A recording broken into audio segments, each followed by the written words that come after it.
대통령 직속 환경위원회에서 연락이 왔습니다. 직접 서울에 가서 확인하세요. 프랑스 환경부 차관 클레르 모네는 태블릿 화면을 보며 코웃음을 쳤습니다. 100% 연출이에요. 서울 도심 한복판에서 백로가 물고기를 사냥하는 사진이었습니다. 프랑스는 생강 복원에 40억 유로를 쏟아부었지만 실패했습니다.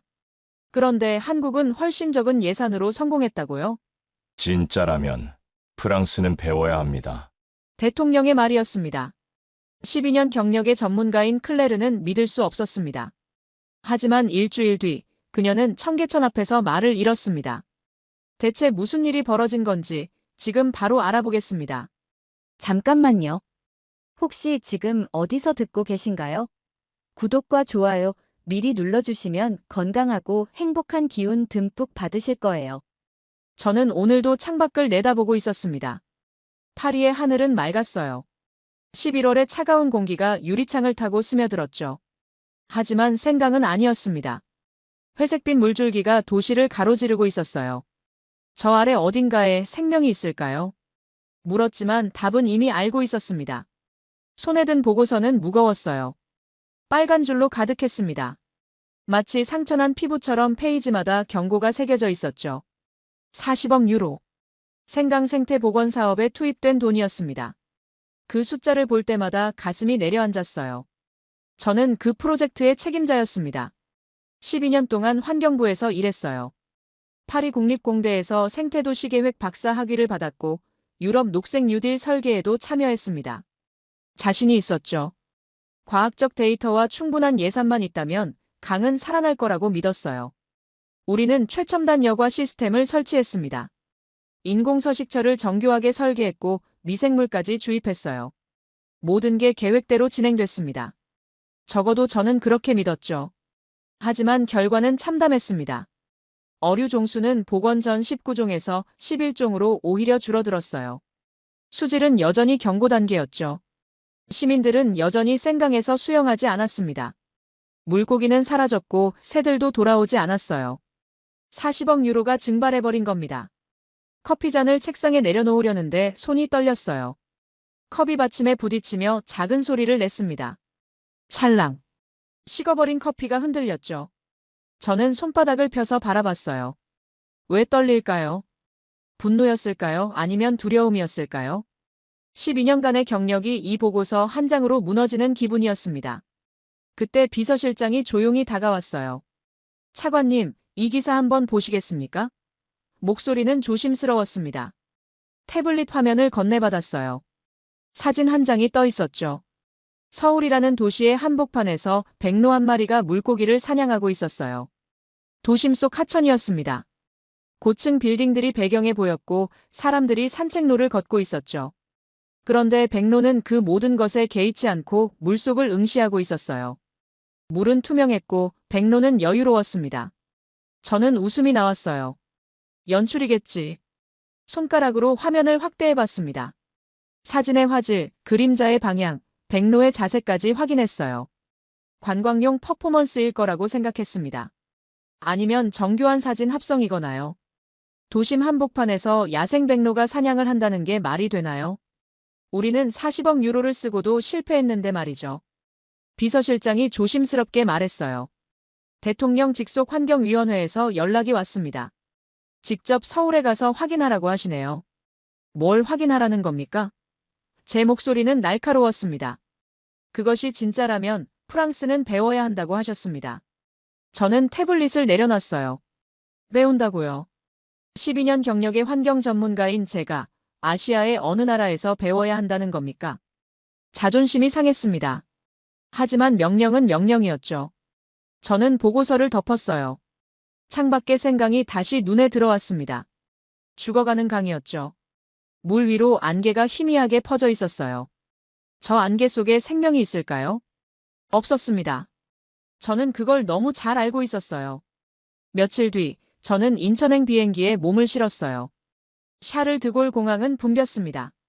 탑승구로 걸어가면서 주머니 속 휴대폰이 진동했죠. 장리엔에게서 온 메시지였어요. 차관님, 저도 동행하겠습니다. 수질 데이터 검증이 필요할 것 같습니다. 저는 답장하지 않았어요. 그를 믿지 못했거든요. 중국계 프랑스인인 그는 탁월한 엔지니어였지만 정치적이었습니다. 좌석에 앉아 안전벨트를 매면서도 의심은 가시지 않았어요. 한국이라는 나라에 대해 아는 게 별로 없었습니다. 빠른 경제 성장을 이룬 나라. 반도체와 자동차를 만드는 나라. 하지만 생태보건에서 유럽을 앞선다는 건 믿기 어려웠죠. 승무원이 지나가며 미소를 지었어요. 저는 고개를 끄덕이고 창밖을 바라봤습니다. 비행기가 이륙했습니다. 파리의 불빛들이 점점 작아졌어요. 에펠탑이 반짝이다가 사라졌죠. 저는 눈을 감았습니다. 가슴속 어딘가에서 희망과 두려움이 뒤섞였어요. 만약 그게 진짜라면요? 만약 저들이 성공했다면요? 그럼 제가 지난 12년 동안 한 일은 뭐란 말입니까? 제 전문성은요? 제 박사학위는요? 40억 유로를 날린 책임은 누가 지나요? 기내 조명이 어두워졌어요. 창밖으로 구름이 흘러갔습니다. 달빛이 구름 사이로 스며들었죠. 저는 가방에서 노트북을 꺼냈어요. 청계천에 대한 자료를 다시 읽기 시작했습니다. 길이 8.12km. 하루 4만 톤의 한강물을 공급한다고 적혀 있었죠. 보건 예산은 우리보다 훨씬 적었어요. 첨단 기술 도입 내역도 거의 보이지 않았습니다. 단순히 콘크리트를 걷어내고 물을 흘렸다는 내용뿐이었어요. 그럼 어떻게 성공했다는 건가요? 이해가 되지 않았어요. 뭔가 숨겨진 게 있을 겁니다. 분명 보고서에 없는 기술이 있을 거예요. 아니면 정부의 대대적인 관리 시스템이 있거나요. 저는 스스로를 안심시켰습니다. 스크린을 내리고 눈을 감았어요. 멀리서 엔진 소리가 웅웅 울렸죠. 제 심장도 그 리듬에 맞춰 뛰고 있었어요. 알 수 없는 긴장감이었습니다. 두려움이었을까요? 아니면 기대였을까요? 아마도 둘 다였을 겁니다. 저는 몰랐어요. 이 여행이 제 인생을 완전히 바꿀 거라는 걸 말이죠. 그리고 제가 믿어왔던 모든 것을 무너뜨릴 거라는 것도요. 인천공항은 밝았습니다. 새벽 5시였는데도 사람들로 붐볐어요. 형광등 불빛이 대리석 바닥에 반사되고 있었죠. 저는 입국 심사를 마치고 로비로 나왔습니다. 한국어 안내방송이 들렸어요. 알아듣지는 못했지만 리듬은 부드러웠습니다. 공항 안 공기는 따뜻했어요. 하지만 밖으로 나서자 차가운 바람이 얼굴을 때렸죠. 11월의 서울은 파리와 비슷한 기온이었습니다. 누군가 제 이름이 적힌 팻말을 들고 서 있었어요. 30대 초반으로 보이는 여성이었죠. 단정하게 묶은 머리, 안경 너머로 보이는 조용한 눈빛이었어요. 첫인상은 침착했습니다. 클레르 모네 차관님이십니까? 목소리는 낮았지만 또렷했어요. 네, 맞습니다. 최예린입니다. 서울시 도시생태연구소에서 나왔어요. 앞으로 저와 함께 청계천을 둘러보시게 될 겁니다. 예린은 악수를 청했어요. 손은 따뜻했지만 악력은 단단했습니다. 저는 그녀의 눈을 봤어요. 의심의 눈빛이 아니었습니다. 담담했어요. 마치 이미 모든 걸 알고 있다는 듯한 여유가 느껴졌죠. 저희는 공항버스에 올랐습니다. 좌석은 편안했어요. 창밖으로 고속도로가 펼쳐졌습니다. 새벽 하늘이 서서히 밝아지고 있었어요. 가로등 불빛이 하나씩 꺼지고 있었죠. 청계천까지는 1시간 정도 걸려요. 예린이 조용히 말했습니다. 저는 고개를 끄덕였어요. 가방에서 노트를 꺼냈습니다. 질문 목록을 정리해뒀었거든요. 수질 관리 시스템은 어떻게 되는지, CCTV는 몇 대나 설치했는지, 쓰레기 투기 단속은 어떻게 하는지, 벌금 체계는 어떤지. 데이터가 필요했습니다. 숫자가 필요했어요. 구체적인 증거 없이는 믿을 수 없었으니까요. 버스가 서울 시내로 접어들었습니다. 고층 빌딩들이 줄지어 서 있었죠. 생각보다 깨끗한 도시였어요.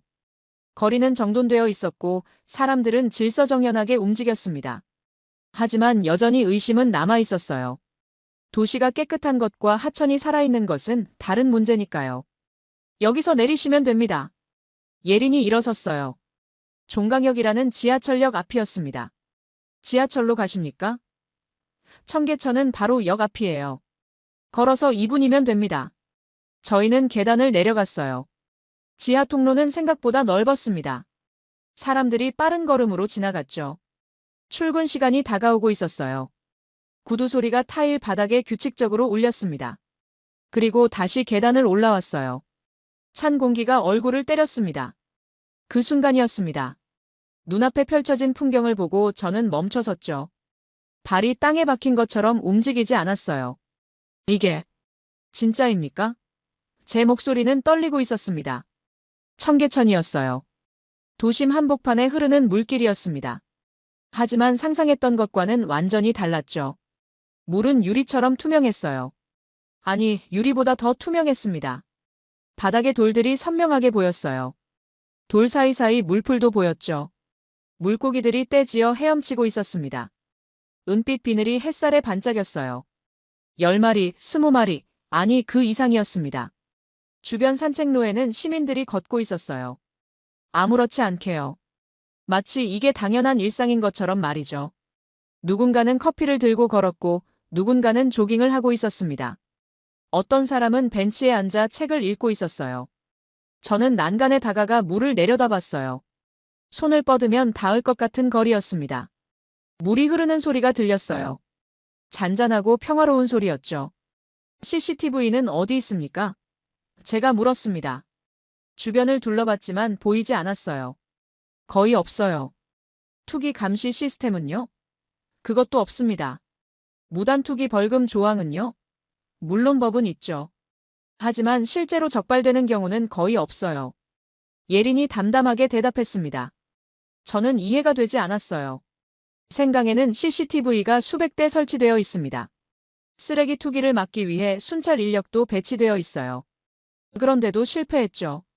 그럼 어떻게 이렇게 깨끗하게 유지됩니까? 시민들이 알아서 지킵니다. 그게 가능한 겁니까? 예린이 처음으로 미소를 지었어요. 희미했지만 확신에 찬 미소였습니다. 가능하니까 지금 이걸 보고 계신 거겠죠. 저는 다시 물을 내려다봤습니다. 너무 완벽했어요. 생강에서는 절대 볼 수 없는 풍경이었죠. 그래서 더 의심스러웠습니다. 이건 분명 쇼예요. 관광객을 위한 연출이거나 아니면 특별히 관리되는 구간일 거라고 생각했죠. 제 전문가적 직관이 그렇게 말했습니다. 자연은 이렇게 완벽하지 않아요. 인간의 통제 없이는 절대 이럴 수 없습니다. 다른 구간도 이렇습니까? 직접 확인하시면 됩니다. 전 구간이 같아요. 예린은 자신있게 말했습니다. 흔들림이 없었어요.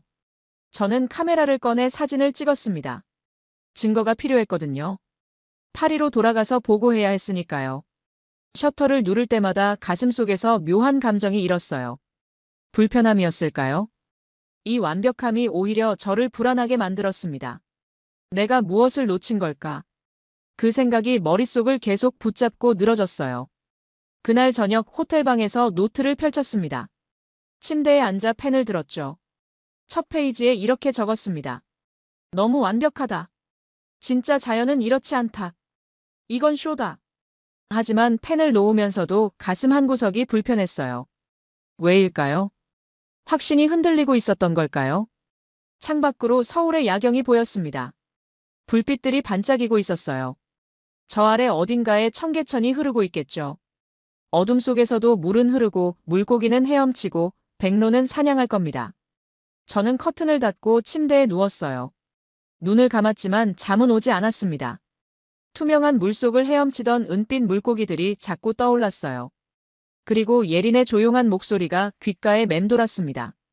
가능하니까 지금 이걸 보고 계신 거겠죠. 새벽 5시. 알람이 울렸습니다. 저는 벌떡 일어나 옷을 챙겨 입었어요. 호텔 욕실 거울에 비친 제 얼굴은 피곤해 보였습니다. 하지만 눈빛만은 또렷했어요.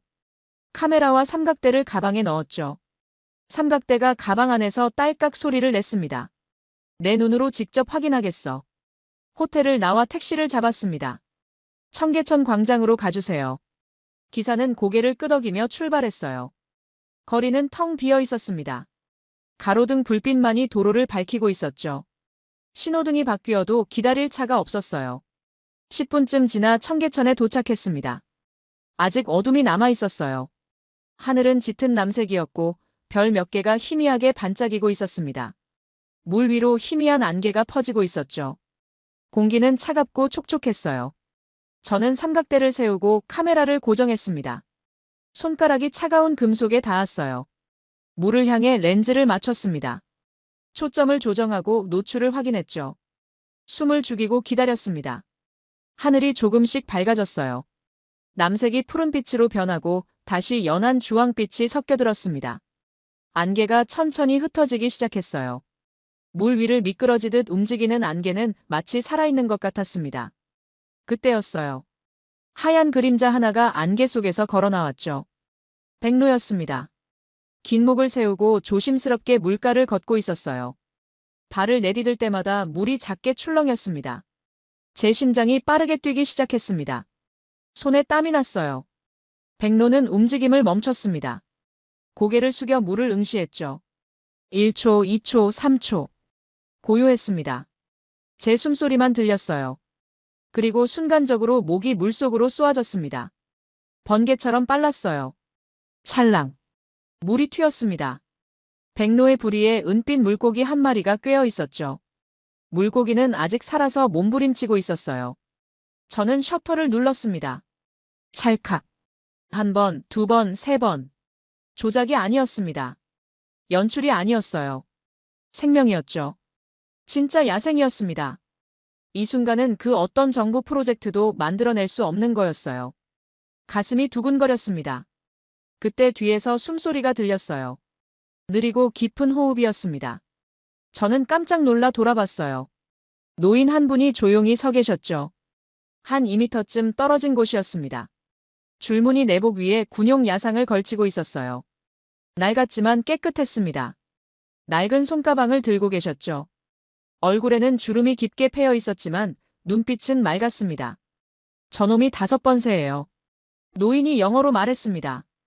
발음은 약간 투박했지만 정확했어요. 넘버 5라고 부르죠. 매일 아침 여기 와요. 저는 당황했습니다. 영어를 하실 줄은 몰랐어요. 백로한테 번호를 매기신 겁니까? 그럼요. 나 여기서 20년째 지켜보고 있어요. 노인은 천천히 제 옆으로 걸어왔습니다.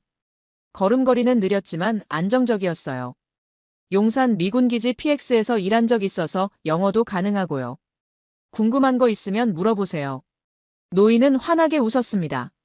이가 듬성듬성했지만 미소는 따뜻했어요. 제 이름은 박만복입니다. 저는 악수를 청했습니다.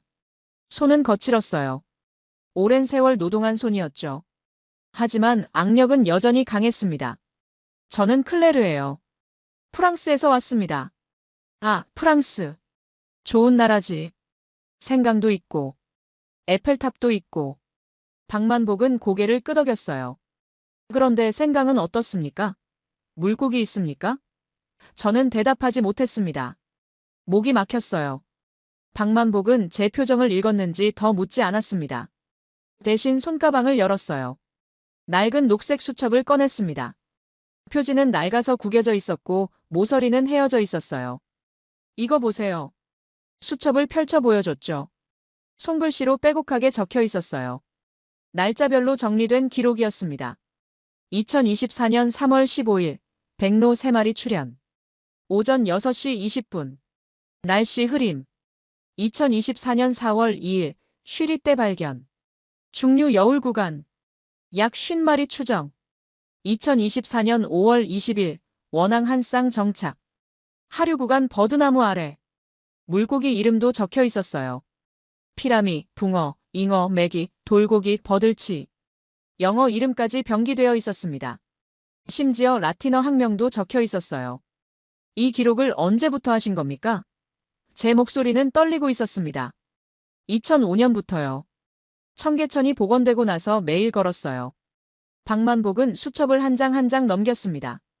그러다 보니 자꾸 눈에 들어오더라고요. 어떤 새가 오는지, 물고기가 늘어나는지, 어느 구간에 물풀이 자라는지. 연필로 그린 스케치도 있었어요.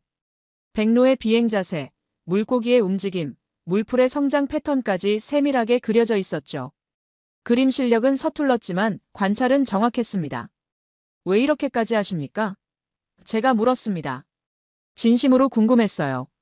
박만복은 청계천을 바라봤습니다. 잠시 침묵이 흘렀어요. 지켜보는 게 제일 어려운 일이거든요. 그의 목소리는 낮았습니다. 누가 알아주지도 않고 돈도 안 되고 훈장도 안 주죠. 하지만 누군가는 해야 합니다. 왜요? 안 그러면 사라지니까요. 사람들이 잊어버리니까요. 박만복은 수첩을 덮었어요. 이 물이, 이 새들이, 이 물고기들이 여기 있다는 걸 누군가는 기억해야죠. 그래야 다음 세대도 지킬 수 있으니까요. 백로가 날아올랐습니다. 하얀 날개가 아침 하늘에 펼쳐졌어요.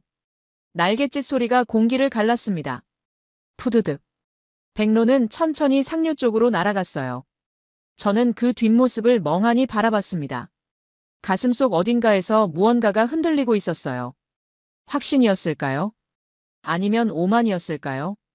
저는 12년 동안 뭘 한 걸까요? 데이터를 모으고 보고서를 쓰고 예산을 집행했죠. 하지만 이 노인처럼 매일 아침 나와서 지켜본 적은 없었습니다. 이 노인처럼 하나하나 이름을 불러준 적도 없었어요. 망만복님. 네. 이 수첩.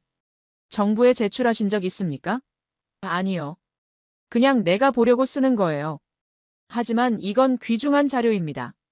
연구 가치가 있어요. 박만복이 웃었습니다. 연구는 학자들이 하는 거고 나는 그냥 지켜보는 거죠. 저는 정확히 알 수 없었습니다. 하지만 한 가지는 분명했어요. 제 안에 균열이 생기기 시작했다는 거였죠. 작은 금이었지만 점점 커지고 있었습니다. 서울시설공단 회의실. 형광등 불빛이 유리 테이블에 차갑게 반사되고 있었어요. 9시 정각이었습니다. 저는 노트북을 펼쳐놓고 자리에 앉았어요. 맞은편에 예린 박사가 앉아 있었죠. 그녀는 서류를 정리하고 있었습니다. 침착한 손놀림이었어요. 그때 문이 열렸습니다. 장리엔이 들어왔어요. 제 직속 후배이자 프랑스 환경부 수질보건국장이었죠. 중국계 프랑스인이에요. 베이징에서 태어나 10살 때 파리로 이민 왔습니다. 칭화대를 나와 소르본에서 박사학위를 받았어요. 탁월한 엔지니어였지만 누구보다 통제를 신봉하는 사람이었습니다. 늦어서 죄송합니다. 장리에는 가방을 내려놓고 자리에 앉았어요. 표정은 딱딱했습니다. 자, 그럼 시작하시죠. 예린이 파일을 열려고 했어요. 하지만 장리엔이 손을 들어 막았습니다. 잠깐만요. 제가 먼저 질문 하나 해도 될까요? 물론입니다.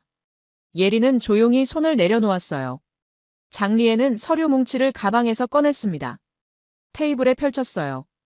자연은 스스로 회복하지 않습니다. 우리 모두 잘 알잖아요. 그의 목소리는 날카로웠습니다. 생태계가 파괴되면 인간이 개입해야 해요. 설계하고 관리하고 통제해야 합니다. 장리에는 생강보건 프로젝트 자료를 펼쳤어요. 이게 우리가 투입한 시스템이에요.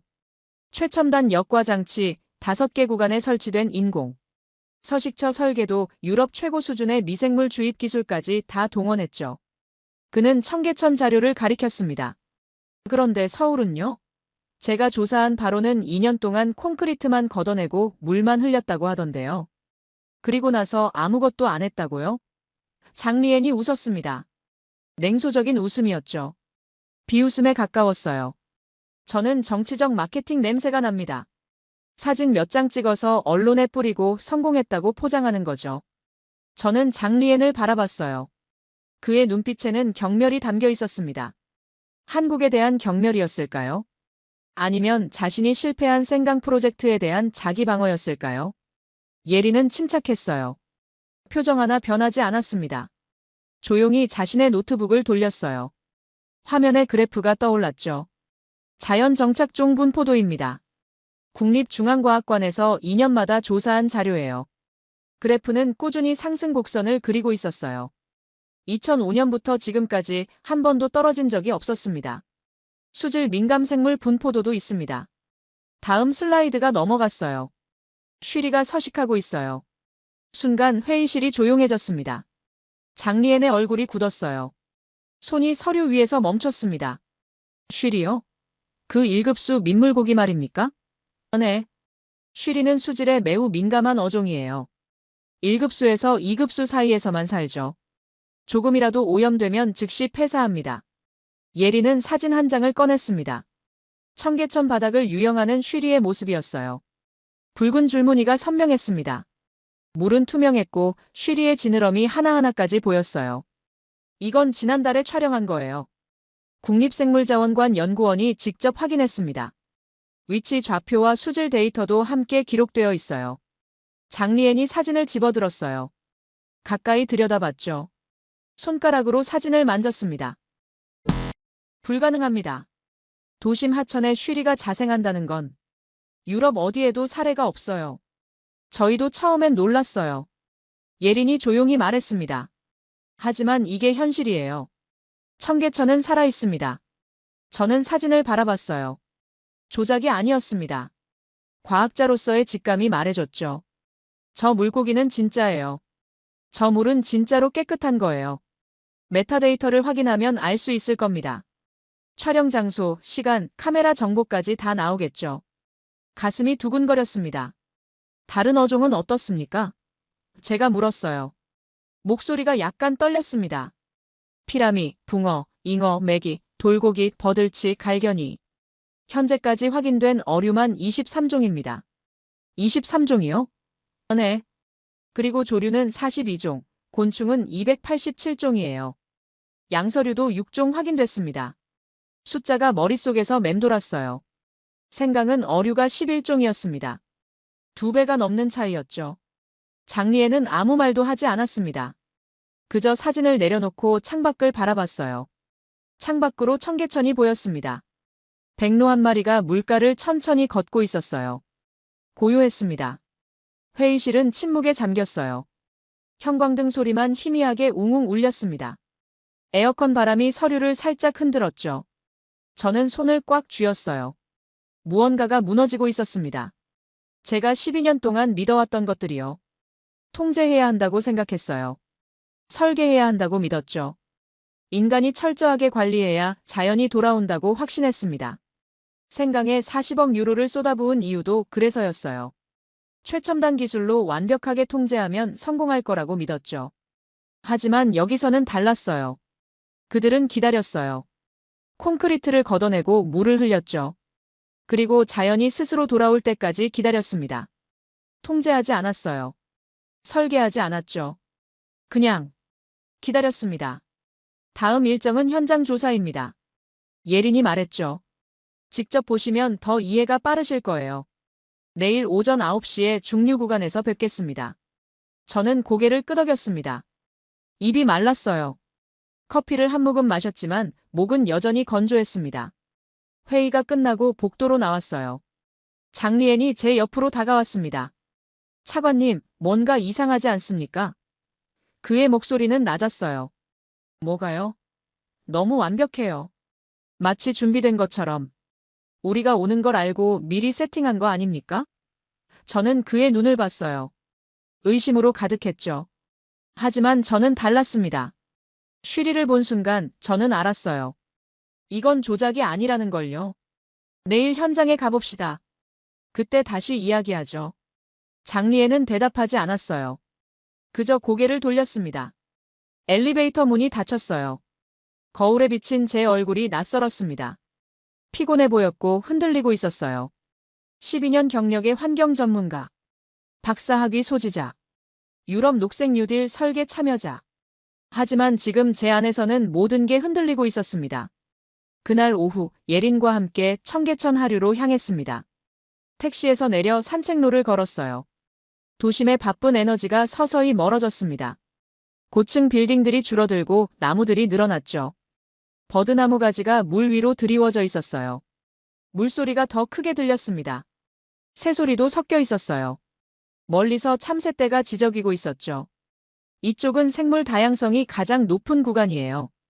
예린이 말했습니다. 상류보다 물살이 느리고 수심도 다양해서 여러 종이 서식하기 좋죠. 저희는 산책로를 천천히 걸었어요. 발소리만 조용히 울렸죠. 바람이 불 때마다 나무잎이 바스락거렸습니다. 가을 냄새가 났어요. 흙과 물과 낙엽이 섞인 냄새였습니다. 그때 물 위에 움직임이 보였습니다. 깃털 물이었어요. 저는 걸음을 멈췄습니다. 원앙이었어요. 수컷과 암컷 한 쌍이 나란히 헤엄치고 있었죠. 수컷의 화려한 깃털이 햇살에 반짝였습니다. 주황색, 녹색, 흰색이 조화를 이루고 있었어요. 암컷은 차분한 갈색이었죠. 두 마리는 천천히 고요히 물 위를 미끄러졌습니다. 물결도 거의 일지 않았어요. 저는 숨을 죽였습니다. 카메라를 들려다가 멈췄어요. 그때 옆에서 발소리가 들렸습니다. 한 가족이 다가오고 있었죠. 엄마와 5살쯤 되어 보이는 아이였어요. 아이는 점퍼를 입고 있었고 한 손에는 빵 조각을 들고 있었습니다. 아이가 원앙을 보고 입을 벌렸어요. 엄마, 저거 봐. 오리다. 아이의 목소리는 신이 나 있었습니다. 엄마가 슬쩍 아이의 어깨를 감싸며 속삭였어요. 쉿. 놀라게 하면 안 돼. 원앙이야. 천연기념물이거든. 천연기념물이 뭐야? 아주 소중한 새라는 뜻이야. 그러니까 조용히 봐야 돼. 아이는 입술을 꾹 깨물며 고개를 끄덕였습니다. 두 손으로 입을 가렸어요. 빵 조각도 주머니에 넣었습니다. 가족은 조용히 원앙을 지켜봤어요. 사진도 찍지 않았습니다. 그저 바라볼 뿐이었죠. 2분쯤 지났을까요? 원앙은 사람들을 의식하지 않았어요. 여전히 평화롭게 헤엄치고 있었습니다. 가끔 고개를 물속에 담그더니 물풀을 뜯어먹었어요. 조용히 가자. 엄마가 아이 손을 잡고 천천히 자리를 떴습니다. 아이는 뒤돌아보며 작게 손을 흔들었어요. 원앙에게 인사하는 거였죠. 저는 그 모습을 보고 있었습니다. 가슴이 뭉클해졌어요. 원앙은 천연기념물이에요. 예린이 조용히 설명했습니다. 시민들이 조심스럽게 배려하죠. 굳이 시키지 않아도요. 아이들도 어릴 때부터 배웁니다. 자연스럽게요. 저는 그 가족을 바라봤어요. 엄마는 아이에게 뭔가 속삭이고 있었습니다. 아이는 진지하게 듣고 있었죠. 고개를 끄덕이며 무언가 질문하고 있었어요.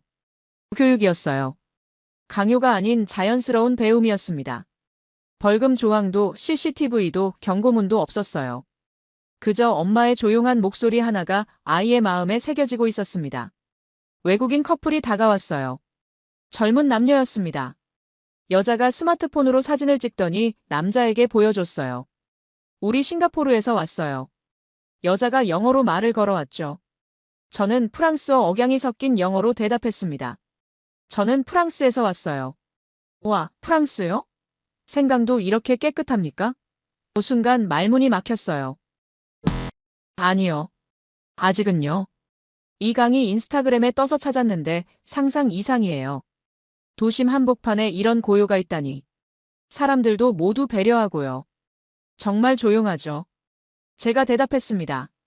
사람들이 모두 자발적으로 배려하는 것 같아요. 그렇죠. 처음에는 놀랐어요. 우리나라에도 이런 곳이 있으면 좋겠어요. 커플은 다시 원앙을 바라봤어요. 남자가 여자의 어깨에 팔을 두르며 속삭였습니다. 여자가 웃었어요. 저도 함께 봤습니다. 생강에는 이런 풍경이 없었어요. 파리 시민들도 자연을 사랑하지만 뭔가 달랐습니다. 통제가 필요했죠. 규칙이 있어야 했고 벌금이 있어야 했어요. CCTV가 감시해야 했습니다. 누군가 쓰레기를 버리면 즉시 신고해야 했죠.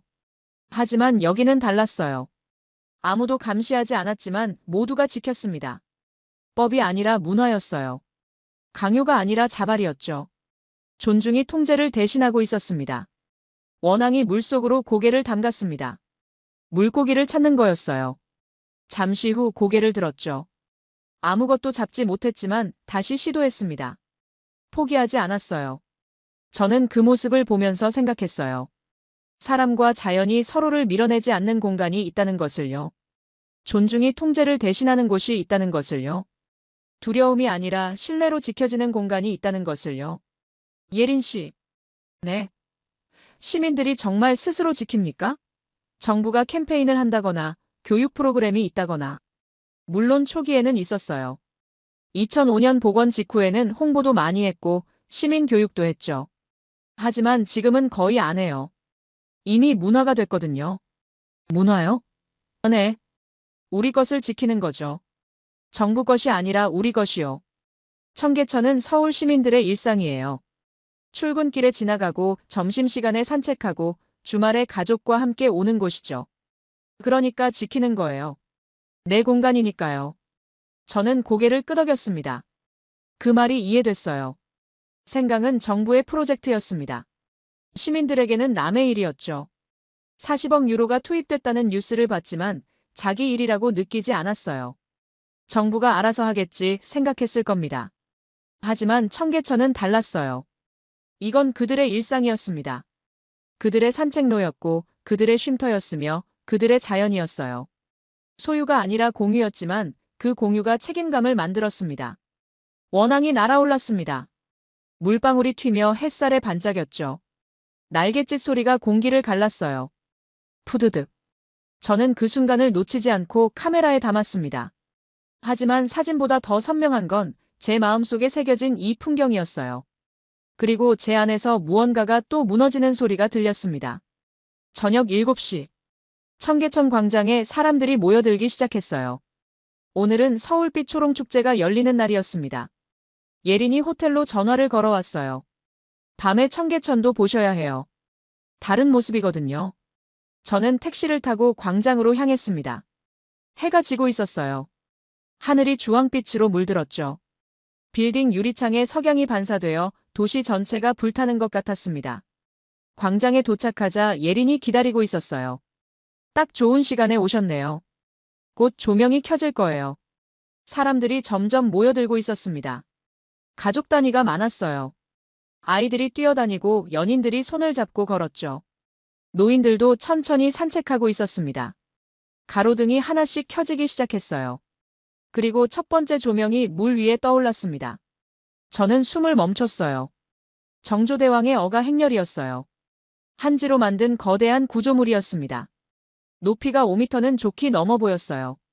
LED 조명이 안에서 은은하게 빛나고 있었죠. 왕의 가마가 중앙에 있었고 호위 무사들이 양옆을 지키고 있었어요. 깃발 행렬까지 정교했습니다.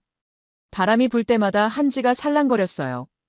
물에 비친 반영까지 포함하면 2배로 장엄했습니다. 와! 제 입에서 감탄이 흘러나왔어요. 18세기 조선시대 왕의 행차를 재현한 거예요. 예린이 설명했습니다. 정조대왕은 개혁 군주였어요. 백성을 사랑했죠.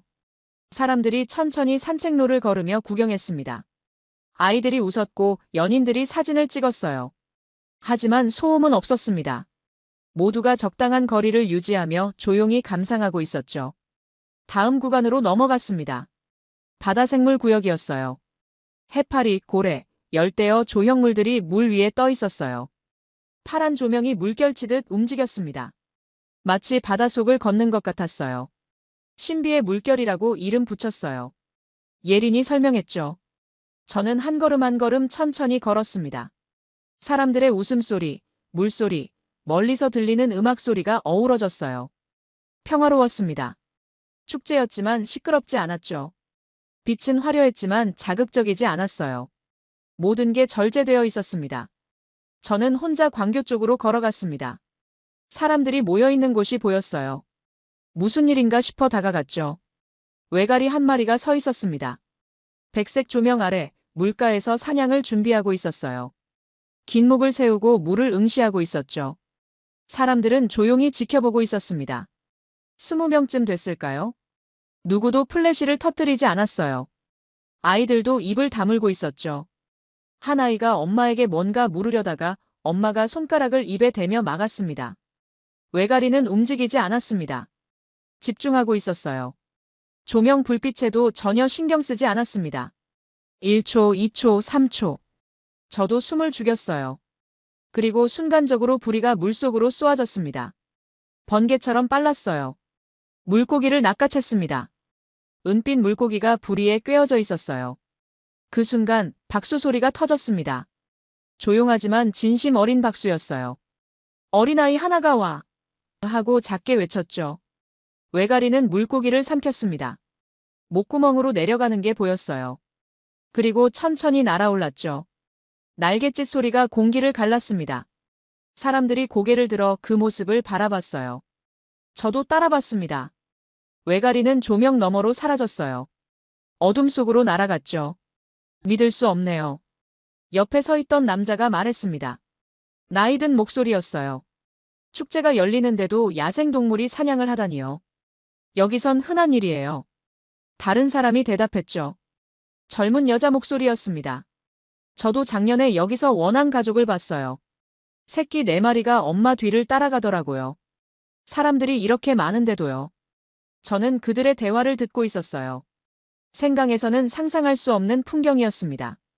축제와 생태가 공존한다는 것, 빛과 어둠이 조화를 이룬다는 것, 사람과 동물이 같은 공간에서 각자의 삶을 산다는 것. 방만복의 말이 떠올랐어요. 지켜보는 게 제일 어려운 일이야. 이제 그 말이 이해됐습니다. 지켜본다는 건 단순히 보는 게 아니에요. 간섭하지 않고 통제하지 않고 그저 존재하게 두는 거였죠. 외가리가 사냥할 수 있게 조용히 기다리는 것. 원앙이 새끼를 기를 수 있게 거리를 두는 것. 백로가 아침마다 돌아올 수 있게 물을 깨끗이 지키는 것. 그게 지켜보는 거였습니다. 저는 난간에 기대어 물을 내려다봤어요. 조명이 물에 반사되어 반짝였습니다. 주황빛, 파란빛, 보라빛이 물결에 따라 일렁였어요. 물고기들이 그 빛 사이를 헤엄치고 있었습니다. 조명에도 놀라지 않았어요. 이미 익숙한 거였죠. 가슴이 뜨거워졌습니다. 눈시울이 촉촉해졌어요. 왜 그랬을까요? 아마도 제가 잃어버렸던 뭔가를 여기서 발견했기 때문일 거예요. 환경을 지킨다는 게 무엇인지요? 자연과 공존한다는 게 무엇인지요? 저는 12년 동안 착각하고 있었습니다. 자연을 살리려면 인간이 모든 걸 설계해야 한다고 믿었어요. 통제하고 관리하고 감시해야 한다고 생각했죠. 하지만 여기 사람들은 달랐습니다. 그들은 자연에게 자리를 내어줬어요. 그리고 자연은 돌아왔습니다. 조용히, 천천히 하지만 확실하게요. 축제는 계속되고 있었습니다. 하지만 저는 더 이상 조명을 보지 않았어요. 그저 물을 바라봤습니다. 어둠 속에서도 흐르는 생명을요. 그리고 그 생명을 지키는 사람들의 조용한 배려를요. 다음 날 아침 일찍 현장 조사가 시작됐습니다. 국립중앙과학관 연구팀이 함께했어요. 수중 카메라, 어망, 수질 측정기까지 준비됐죠. 저와 장리엔도 동행했습니다. 청계천 중류 구간이었어요. 물살이 조금 빠른 여울 지역이었죠. 여기가 쉬리 서식 구간입니다. 연구원이 설명했어요. 첫 번째 어망을 설치하겠습니다. 어망이 물속으로 들어갔습니다. 10분을 기다렸죠.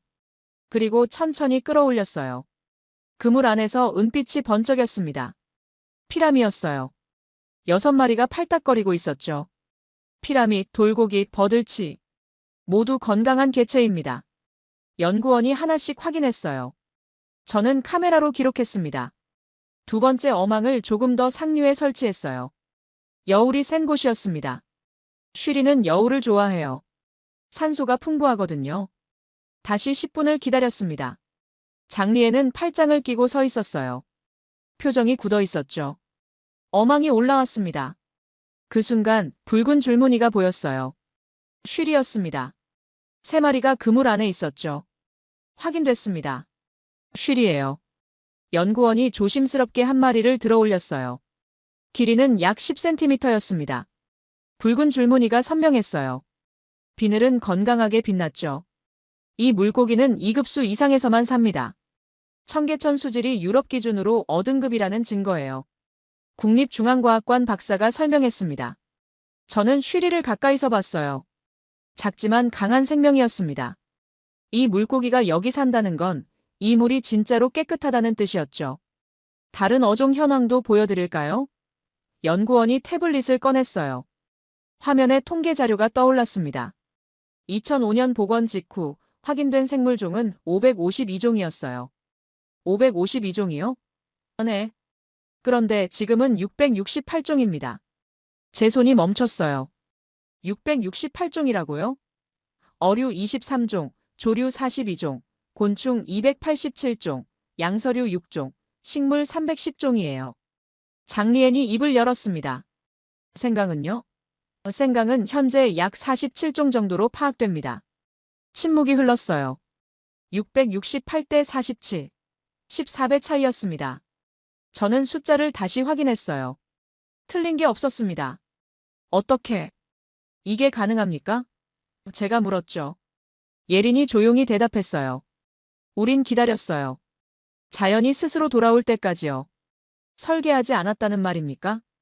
최소한으로만 했어요. 물길을 복원하고 수질을 관리하고 시민들이 배려하도록 문화를 만들었죠.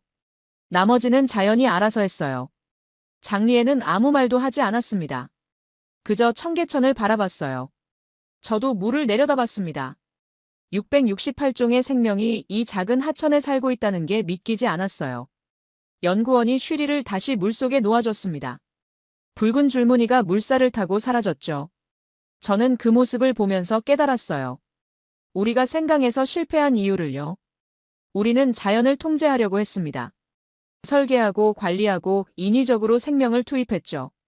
하지만 자연은 그렇게 움직이지 않았어요. 자연은 기다림을 원했습니다.